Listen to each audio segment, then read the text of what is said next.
Bem-vindos à segunda temporada do UP Doctoral Careers Podcast Tips on PhD Careers. Regressamos com uma temporada que promete levar-te a refletir sobre a tua carreira através de dicas e recomendações escolhidas a dedo pelos nossos convidados. De áreas profissionais diversas, todos trilharam caminhos que poderão ajudar-te a construir uma carreira mais consciente e iremos abordar temas que certamente já pensaste ou com os quais até já te cruzaste. Esperamos que as conversas que daqui surgirem te permitam traçar um percurso de carreira mais significativo e proveitoso ao longo do doutoramento. Eu sou Ana Margarida Carvalho, estudante do Programa Doutoral em Biotecnologia Molecular e Celular aplicada às Ciências da Saúde do ICLAS, e estou a desenvolver o meu trabalho no I3S. Desde pequena, quando brincava com um microscópio para crianças, que gosto muito de ciência.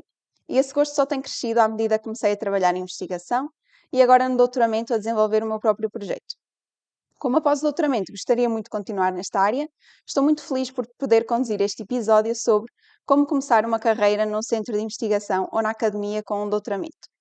O nosso convidado, Hélder Mayate, é doutorado em Ciências Biomédicas e atualmente professor na Faculdade de Medicina e Grupo Líder no I3S. Sendo um verdadeiro exemplo de uma carreira vasta em academia, acredito que nos dará dicas valiosas sobre este tema. Hélder, bem-vindo ao podcast e agradecemos desde já a sua disponibilidade para participar neste episódio. É um gosto, Margarida. Antes de mergulharmos no tema de hoje, pedia que partilhasse de forma breve o seu percurso, porque é que decidiu fazer doutoramento e como é que chegou até aqui. Ora bem, depende quão para trás querem que eu ande, mas eu sempre fui uma criança irrequieta, no sentido de nunca estar satisfeito com as explicações que me davam, era muito curioso, convivi muito próximo com o meu avô, que era uma espécie de faz-tudo, de inventor, uma espécie de criador de soluções e tínhamos um mini laboratório em casa, digamos assim, onde ele fazia as suas invenções, do nada, sonhava com aquilo e no dia seguinte tinha que executar. Era assim uma Um coisa, era um cientista cientista sem o ser, de sem novo. o ser, exatamente. E essa convivência muito próxima despertou este gosto pelo saber, pela, para nunca estar satisfeito com as respostas que encontramos e tentar encontrar as respostas pelos nossos próprios meios. Isso levou-me, depois, claro, nós quando somos mais pequenos queremos ser tudo, desde o jogador de futebol, o astronauta, são os clássicos, não é? Depois isto evoluiu para, pá, será que ciência seria algo que eu gostaria de fazer? E eu sempre tive muito dividido entre as ciências e as artes. Curiosamente, são Que às vezes vemos que são opostos, mas na são verdade até se duas complementam um áreas, bocadinho. duas áreas que não ligamos à partida, mas que, no fundo, a parte criativa está muito expressa em ambas. E eu acho que foi sempre esse lado menos convencional que me atraiu neste tipo de carreira. Até que comecei a ponderar, será que eu quero ser cientista? E isto aconteceu ainda já no final do secundário. Contactei com alguns professores na altura da Faculdade de Ciências. Um deles era é pai de uma amiga Uhum. minha, colega de turma, que de alguma forma foi o exemplo que me foi dado que é possível. Uhum. Ok, há pessoas que fazem isto, fazem a vida, vivem a vida da ciência e por isso foi uma,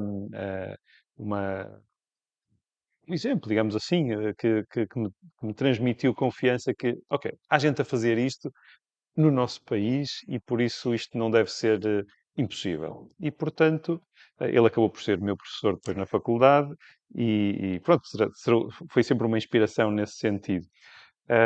E na altura a grande incógnita é qual o caminho a seguir, qual o curso a seguir, quando queremos ou temos esta pré-conceição que gostaríamos de trabalhar no mundo da investigação. E na altura o coração estava um pouco dividido entre a biologia e a bioquímica. Eu sempre gostei muito de química e isso talvez me tenha puxado para a bioquímica. Na altura era uma licenciatura ainda relativamente jovem, entravam muito poucos alunos, portanto era um grupo pequeno e permitia-me o contacto com estas duas áreas que eu adorava, a biologia e a química. E já era, foi aqui na Universidade do Porto, então. Foi Já já na era entre Universidade o do ICAS Porto, e a Faculdade de já era, Ciências. na altura, era uma licenciatura, no fundo,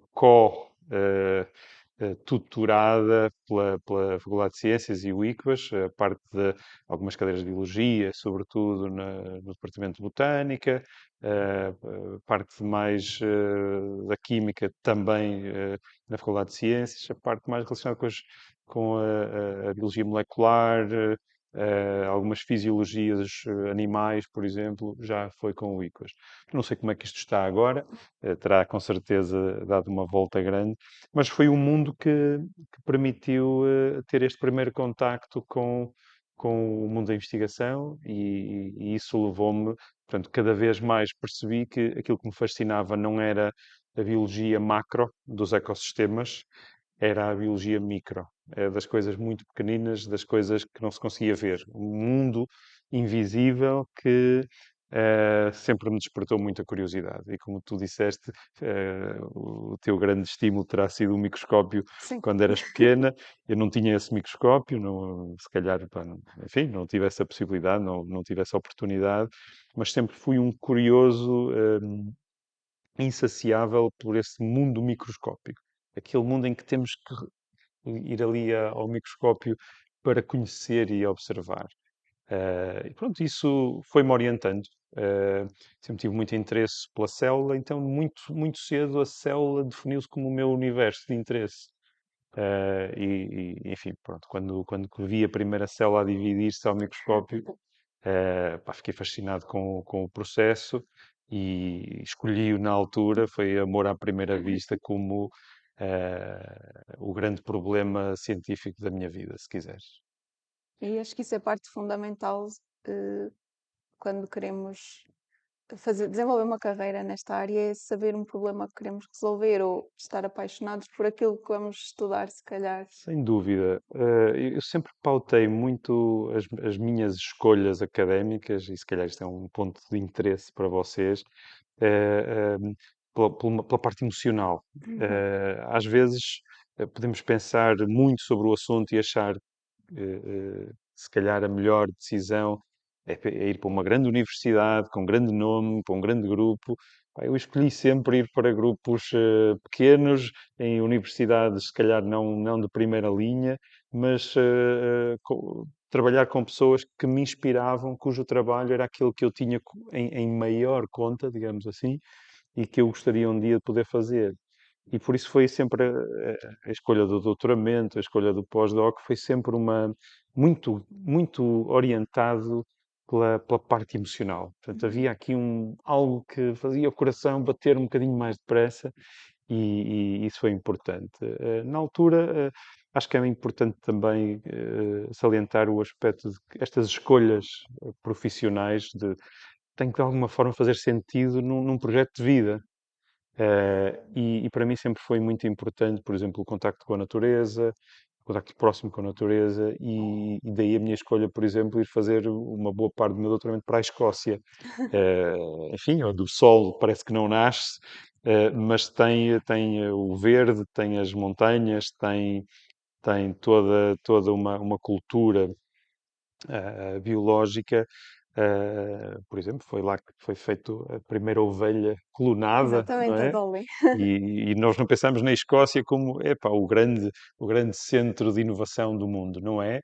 Mas tinha este aspecto que me atraía também de poder ter este contacto próximo com a natureza e de um desafio também pessoal de enfrentar uma realidade um bocadinho diferente, um contexto diferente, que aliei depois ao privilégio de, no fundo, ser alargado num laboratório que tinha todas as condições do mundo para eu Uhum.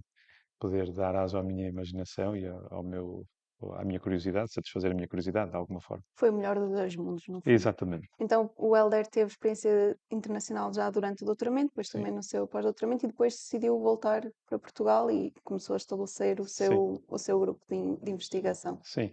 Podemos contextualizar isto. Olha, estamos a falar quase portanto, há 25 anos atrás.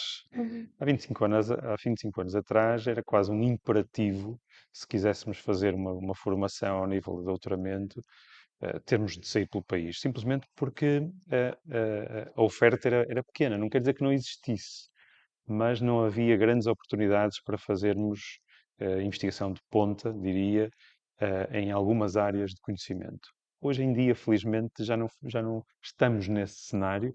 Temos centros de investigação que estão ao nível do melhor que se faz no mundo, com uma representatividade de áreas de investigação que era impensável há 25 anos atrás, e por isso Portugal cresceu. Sim. Portugal também se tornou adulto, já não estamos sequer na adolescência, somos um país adulto na ciência, e somos em muitas áreas referência a nível internacional. Mas pronto, essa necessidade de sair nessa altura foi muito de abrir horizontes e poder trabalhar em áreas e até usando enfim, abordagens experimentais que eram impensáveis há 25 anos atrás no nosso país. E acho também uma parte muito importante de ir para fora é trazer depois para cá o que aprendemos lá fora. Sempre foi muito essa a minha forma de ver a coisa nessa altura, que era ehm, eh, crescer de alguma forma e depois poder retribuir Exatamente. esse, esse investimento que se calhar foi feito e posso dizer isto à vontade porque sempre tudo isto só me foi possível porque tive bolsas, eh, Sim. bolsas pagas pelos contribuintes e por isso sempre senti este imperativo moral, se quiseres, de poder regressar e dar algo de volta. Uhum. Não é? O que Sim, também é um pouco o trabalho do cientista, no fundo. Acho que faz. Não pensamos nisso dessa forma, mas acho que também, não como dever ou como obrigação, mas Uhum. também temos uma. Como que mostrar às pessoas aquilo que estamos a fazer com aquilo que o Estado, no nosso caso, nos dá, Sim, por exemplo. é algo, acho que é sem dúvida algo importante, ehm, nem que seja ao nível da comunicação, Sim, fazer com que pessoas mais leigas compreendam a importância do nosso trabalho, mesmo quando esse trabalho é motivado pelo simples facto de avançar no conhecimento e exatamente. satisfazer a nossa Sim, sim, curiosidade sim. à partida. Porque é isto que pá, um cientista nato é alguém para que não está satisfeito. E que pergunta porquê. É alguém que quer saber mais e essa é, à partida, a grande motivação para se enverdar por uma carreira académica. Depois podem haver aqui eh, outros atrativos a nível pessoal, motivações pessoais de tentar fazer a diferença na sociedade, tentar contribuir para que algo melhor na sociedade seja no diagnóstico de uma doença, no encontrar uma melhor terapia. Isso inconscientemente estará sempre, diria, no nosso subconsciente. Agora, se me perguntam, é essa a minha motivação? Muito honestamente, não é. Acho que a motivação vem de uma necessidade incontrolável de quase uma obsessão em querer saber, em satisfazer os nossos porquês e os cumos que de alguma forma sustentam enfim, uma carreira académica que não. Lá está, neste caso já posso dizer, posso olhar para trás e ver um historial, né? Já lá vão 25 anos ou perto disso, um, e pronto, é algo que tem que ser sustentado no tempo, e acho que isso só é possível com uma motivação e uma paixão Intrínseca. constante, porque há muitos altos e baixos, há Sim, muitos sim. obstáculos, e a partir do momento em que esses obstáculos começam a ser efetivamente incontornáveis, muitas pessoas poderão acabar por ir abaixo e considerar outras oportunidades de carreira.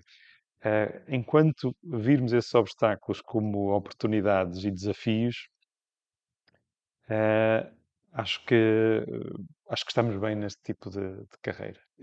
Porque é um bocadinho uma carreira é um trapézio sem rede, não é? Sim, Temos e que acho que estar é dispostos a o isso. género de carreira onde não há percursos iguais, ou seja, cada pessoa vai desenvolver consoante os obstáculos ou desafios que encontra, consoante as oportunidades que muitas vezes surgem até sem estarmos à espera, e pode ser uma questão de agarrarmos ou não, que a carreira vai-se fazendo de certa forma e não Sem há dúvida. nitidamente Não há duas, não há dois. uma receita, não Sim, é? sim. Não há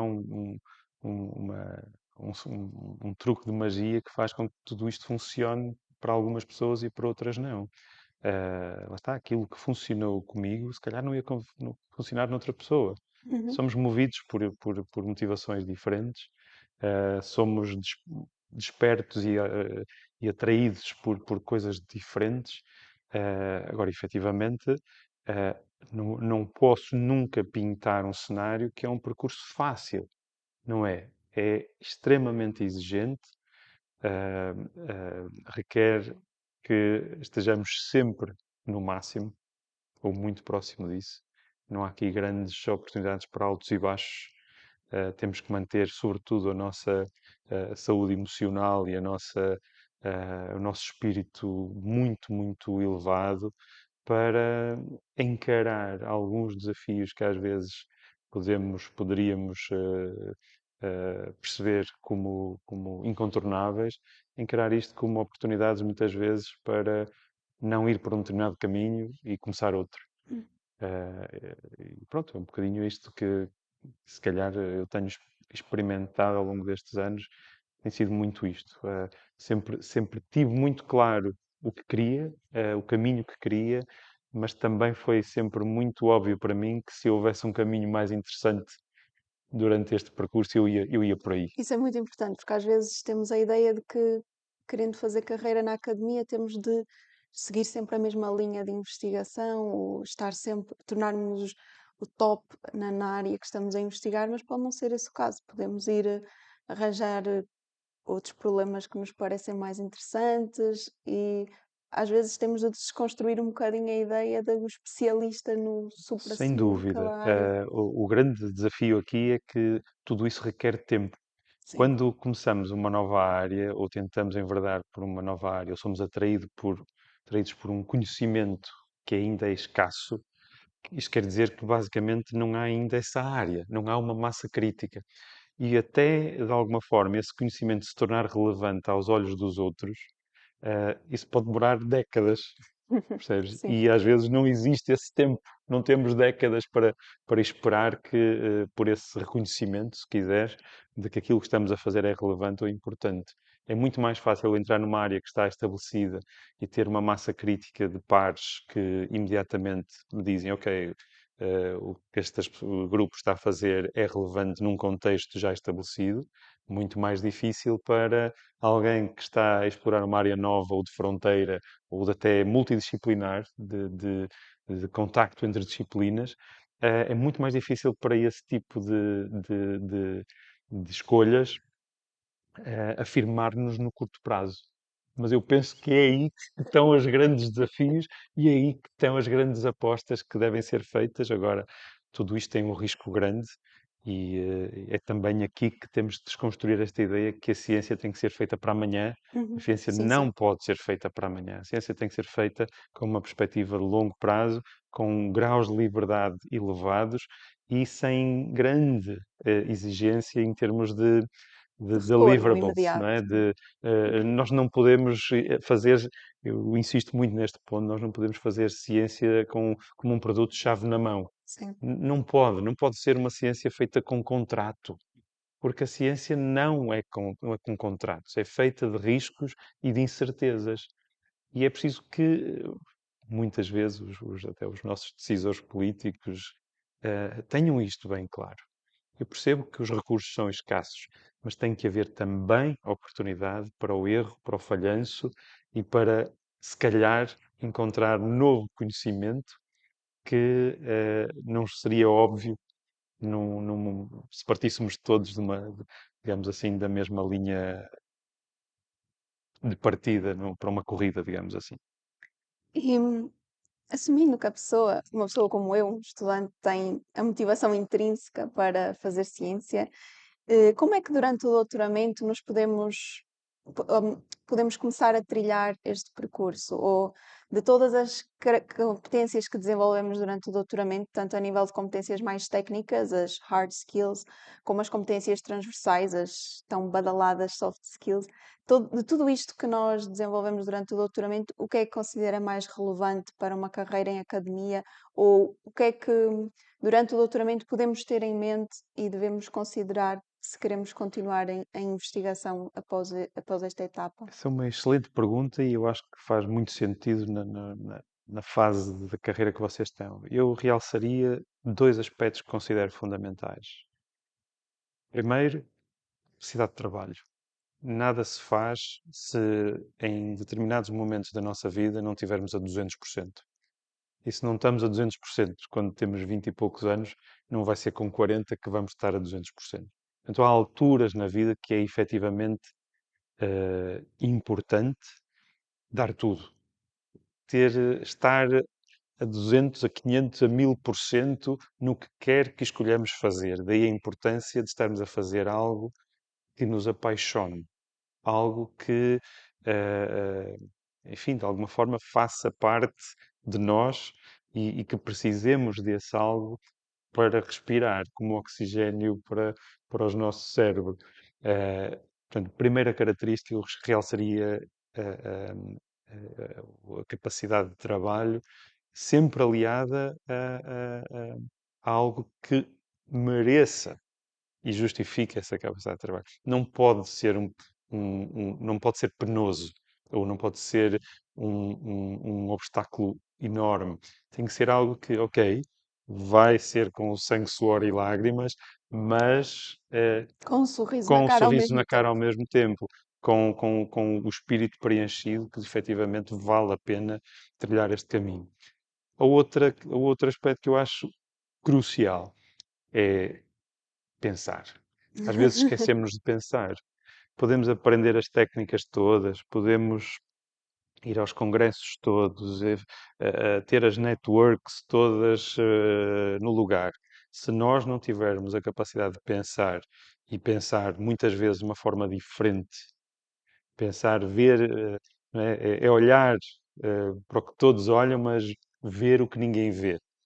Não é? Isto é uma frase do Szent Györgyi, que foi um bioquímico húngaro que teve muita influência, digamos assim, ah, enfim, na bioquímica do século passado, digamos assim. Já somos um bocadinho contemporâneos. Ahm, Portanto, é esta capacidade, muitas vezes, de aliar uma capacidade de trabalho e um aspecto criativo e usar este instrumento maravilhoso que é o nosso cérebro, que nos vai distinguir de alguma forma. Outro aspecto que queria também abordar e que tem sido muito falado a nível de desenvolvimento pessoal, desenvolvimento de carreira, é a questão da mentoria. E o Helder já referiu aqui o pai da sua colega que, de certa forma, lhe mostrou que a ciência era possível. E queria saber se, ao longo do seu percurso, considera que teve mentores que o guiaram, que o inspiraram, e se, por outro lado, também já tem sido o mentor de alguém, nomeadamente dos seus alunos, provavelmente. Olha, a figura do mentor é uma figura que atualmente é quase, enfim, surge quase como uma necessidade e como algo formal, nem sempre, ou não necessariamente associada, por exemplo, à figura do orientador científico. No meu percurso, lá está, já sou um bocadinho velhote. Eh, Estas coisas não se separavam assim tanto, não eram tão definidas e se calhar eu tive mentores que o foram sem saberem. E muitas vezes o mentor é alguém que age e lidera pelo exemplo, pelo seu exemplo, que inspira pelo seu exemplo, pela forma de estar, eh, pelos seus princípios éticos, pela solidez e rigor científico. Enfim, posso dizer que sempre, felizmente, fui acompanhado e também procurei, acho que estas coisas também não devemos esperar que nos caia um mentor, mas devemos procurar quem quem é que queremos que sejam os nossos mentores? Mesmo os mentores informais, aqueles que, lá está, não vêm no papel dizer eu sou o mentor desta pessoa, mas fazem-no quase inconscientemente pela forma, pelo aquilo que eles são, por aquilo que eles representam.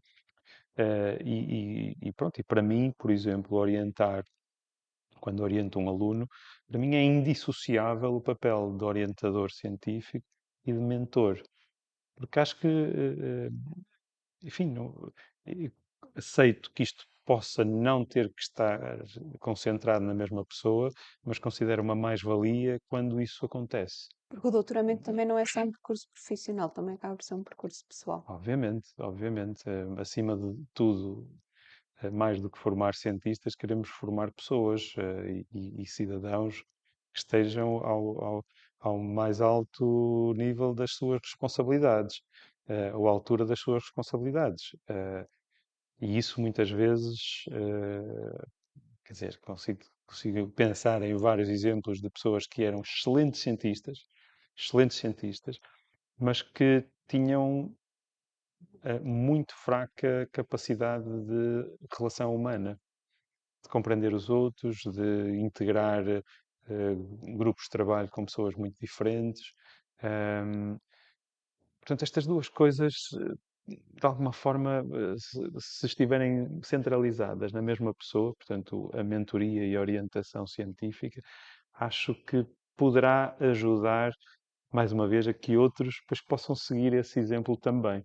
Perceber que estar na ciência não é só ser muito bom a pensar ou ser muito bom numa técnica, numa abordagem particular, é também necessário eh, eh, perceber que estamos integrados num grupo, estamos integrados numa sociedade, estamos integrados numa comunidade e que temos que respeitar os outros nas nossas diferenças eh, e, obviamente, lutar pelas nossas convicções, mas sempre numa base de elevada ética profissional, de grande respeito eh, e que, de alguma forma, isso permita também, pelo seu exemplo, ir transmitindo isso às gerações futuras. Que isto não se pode esgotar Uhum. quando, quando alguém sai de cena, Sim, digamos sim, assim. sim.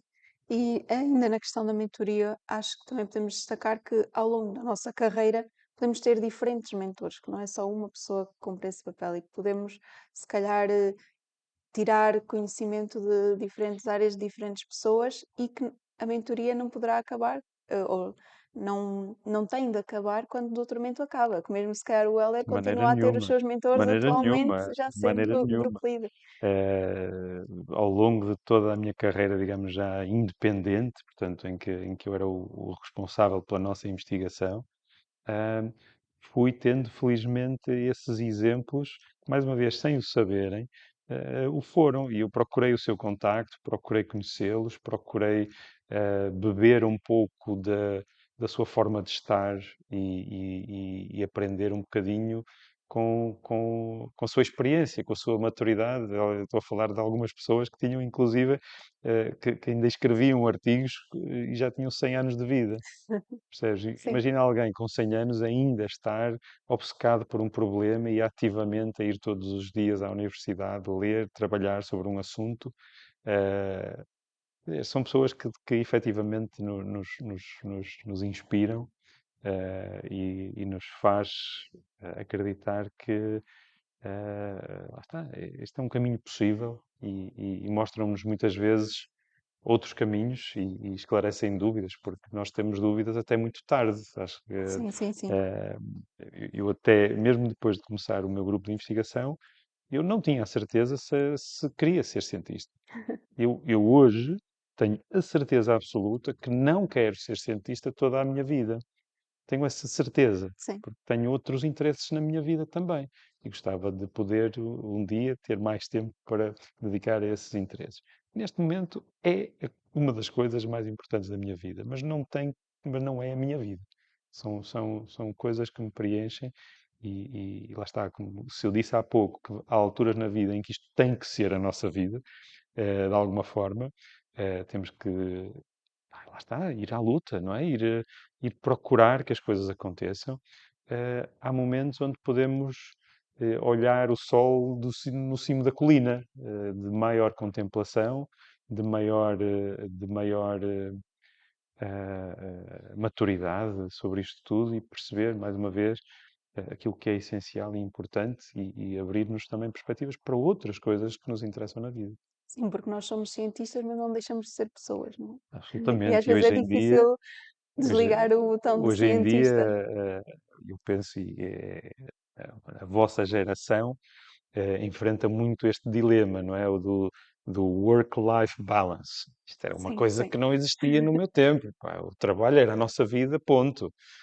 Hoje em dia, felizmente, diria, não é assim. Embora também não podemos levar isto a outro Outros, extremo, sim, sim. não é? Ok, eu quero viver e quero fazer outras coisas e, portanto, isto é só um hobby. Eu acho que levar isto como um hobby não nos levará de forma alguma a uma carreira académica. Sim, Portanto, é preciso deixar isto absolutamente claro, para que não sim, haja sim. dúvidas. E por isso, esta procura deste equilíbrio, às vezes não é constante. Eu não estou constantemente 50% a trabalhar e 50% a fazer outras coisas. Vai haver momentos da nossa vida em que eu tenho que estar a 200, ok? E depois, com certeza, vai poder haver momentos em que eu posso, né, os montes e vales, não é, em que eu posso, de alguma forma, descer a montanha e percorrer o vale e preparar-me para a próxima ascensão. Hum. Portanto, não é possível estar sempre na mesma forma. E é muitas vezes através do equilíbrio emocional que vamos buscar fora do nosso trabalho e da nossa ciência, quer com os amigos, com a família, todos os outros interesses, que depois compõem a pessoa e que ajuda, de alguma forma, a estar sempre à altura, o melhor possível, para enfrentar os desafios constantes que temos constantemente que demonstrar e ultrapassar numa carreira académica. Nós estamos constantemente a ser postos à prova. Não há uma altura em que, ok, atingimos um patamar e agora tudo acontece. Não. Sobretudo quando atingimos um determinado patamar, o mais difícil é manter-nos lá. Isso é a grande dificuldade. E Uhum. isso traz responsabilidades acrescidas. Pronto, mas se encararmos isto como um desafio, Acho que essa é uma boa tudo bem. mentalidade, não é? Uhum. Se encararmos isto como, ok, um mero momento de contemplação, depois, inevitavelmente, não vai haver sustentabilidade, não é? Não vamos conseguir manter-nos neste mundo académico, sobretudo, eh, uma posição de relevo, digamos assim, com algo que fazemos que continua a ter impacto e relevo a nível internacional. Acho que essas ideias são muito importantes. Para fechar o episódio, e como mensagem final, gostaria de pedir ao Helder uma key tip, uma top tip, para todos aqueles que, como eu e como certamente alguns dos nossos ouvintes, que estão neste momento a pensar abrir a porta à carreira na academia ou num centro de investigação. O que é que Olha, acha assim mais relevante? leiam muito, leiam artigos, leiam todos os artigos da vossa área, leiam artigos fora da vossa área, vão a conferências fora da vossa área, abram os horizontes. Não tenham receio de sair ou se desviarem do caminho que idealizaram, porque às vezes é nesses caminhos que estão os desafios mais interessantes. Eu posso dizer que, se calhar, as coisas mais interessantes que fizemos em ciência foi precisamente por percebermos que havia ali um caminho mais interessante a seguir e tivemos a audácia, se quiserem, eh, de iniciar, percorrer esse caminho. Portanto, Fazer diferente. fazer diferente, sim. É assim que fechamos este episódio do UP Doctoral Careers Podcast Tips on PhD Careers. Helder, muito obrigada mais uma vez pela sua disponibilidade e por tudo o que partilhou connosco.